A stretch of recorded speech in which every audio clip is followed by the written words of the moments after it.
Hi friends, welcome to my channel. आज की कहानी है सच्ची दोस्ती। साहब, आपका सामान उठा लूं क्या? अमन ने पीछे मुड़ के देखा तो एक लड़का उसी के उम्र का मैले पैजामा कुर्ता पहने दुबला पतला सा उसके पीछे ही खड़ा था। अमन ने गौर से उसकी तरफ देखा तो उसे पता चला कि ये तो उसका स्कूल का दोस्त मानव है। लेकिन मानव इस हाल में क्यों और कैसे? अमन कुछ समझ नहीं पा रहा था। उसकी भावनाओं को बीच में टोकता हुआ वो लड़का बोला, साहब प्लीज आपका सामान मुझे ही उठाने दीजिएगा। इससे आप जो भी देंगे उससे मैं कुछ खा लूंगा। बहुत भूखा हूं मैं।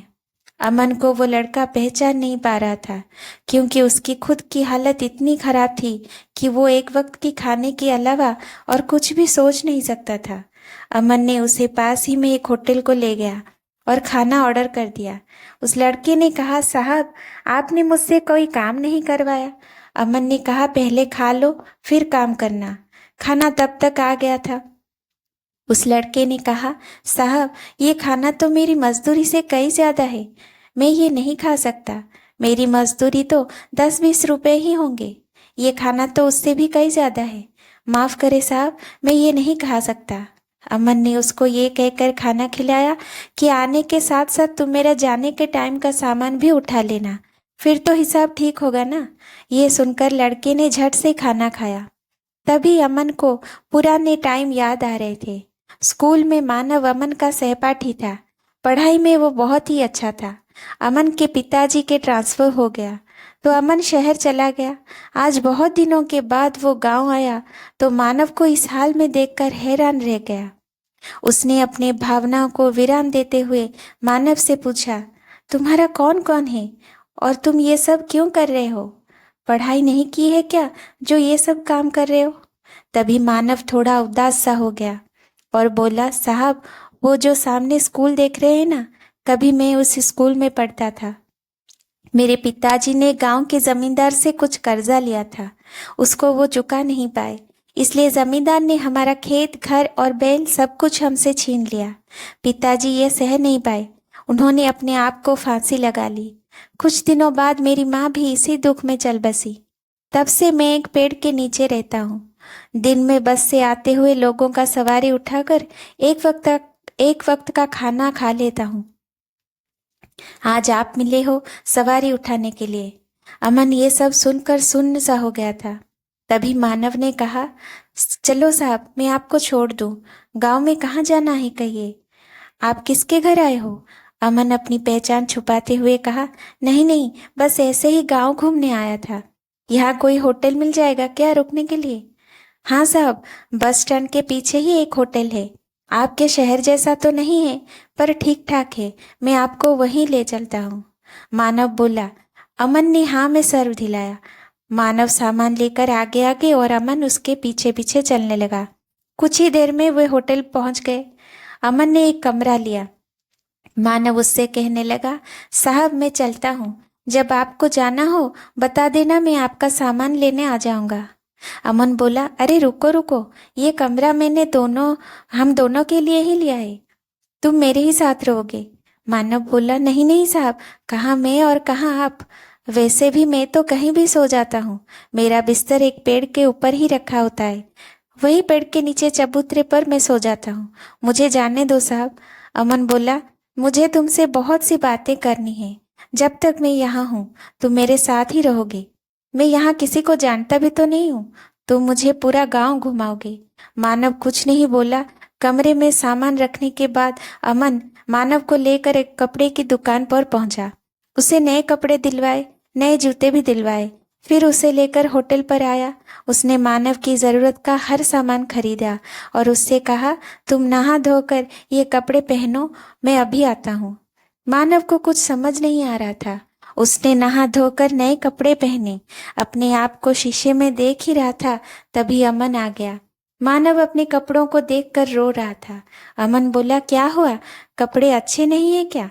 मानव बोला, नहीं नहीं साहब, मेरी माँ की याद आ गई। वो अपने हाथ से मेरे लिए कपड़े सिलकर मुझे पहनाया करती थी। कल मैं आपको अपना घर दिखाऊंगा जो कि जमींदार ने हथिया लिया। अमन उससे बैठकर बातें करने लगा। बोला कितना कर्जा था तुम्हारा? मानव ने कहा साहब सब मिलाकर 50-60 हजार था, अब तो 80-90 हजार हो गया होगा।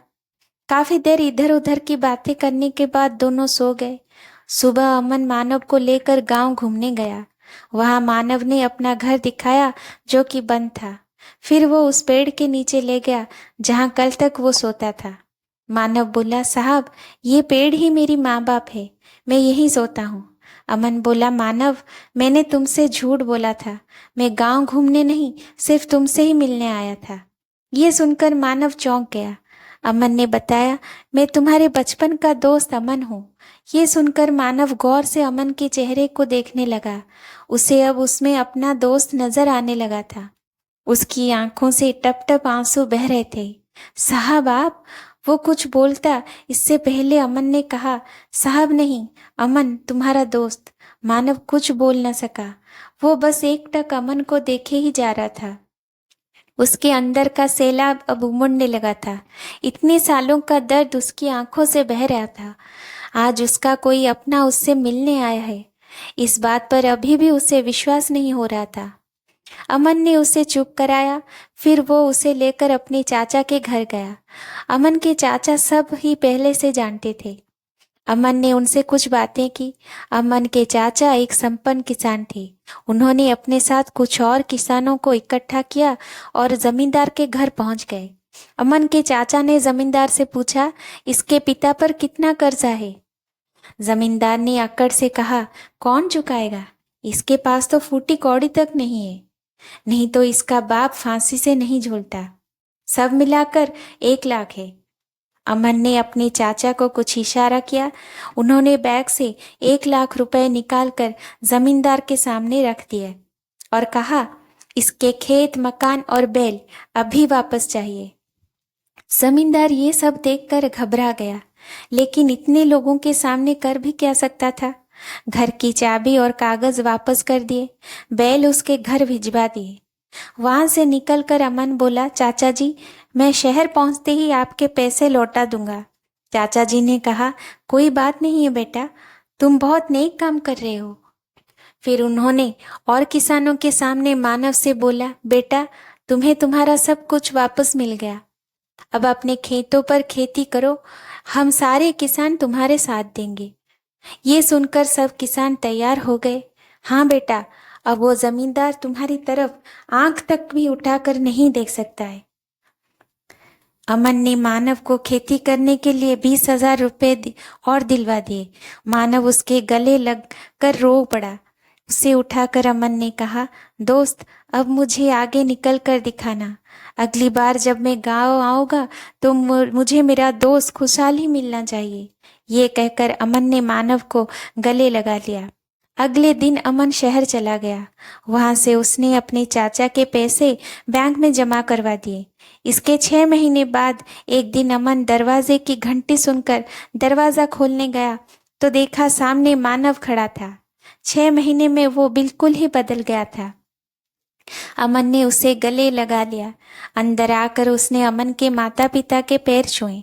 अमन बोला अचानक यहाँ कैसे, सब कुछ ठीक है ना? उस जमींदार ने परेशान तो नहीं किया? मानव बोला अरे नहीं नहीं यार, सब ठीक है। तेरे चाचा और दूसरे किसानों ने मेरी बहुत ही मदद की, अब तो सब कुछ ठीक है। मेरी फसल भी अच्छी गई है, उसकी कमाई से तेरा कर्ज चुकाने आया हूँ। ये 20,000 है, बाकी मैं धीरे धीरे चुका दूंगा। अमन बोला तू मेरा भाई है, मैंने कोई कर्ज नहीं दिया था तुझे, तूने कैसे सोच लिया ये, मैं नहीं ले सकता।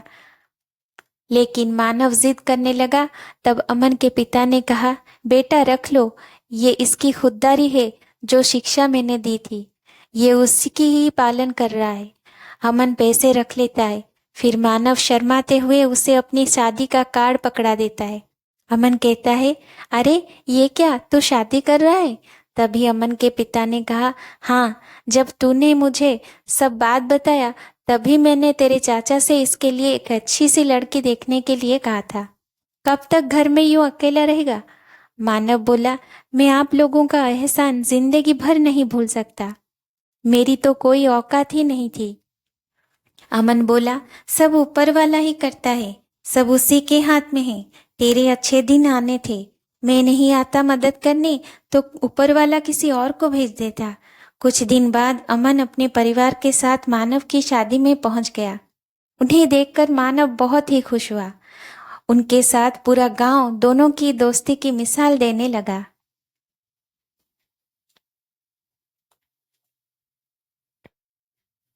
Thank you for watching.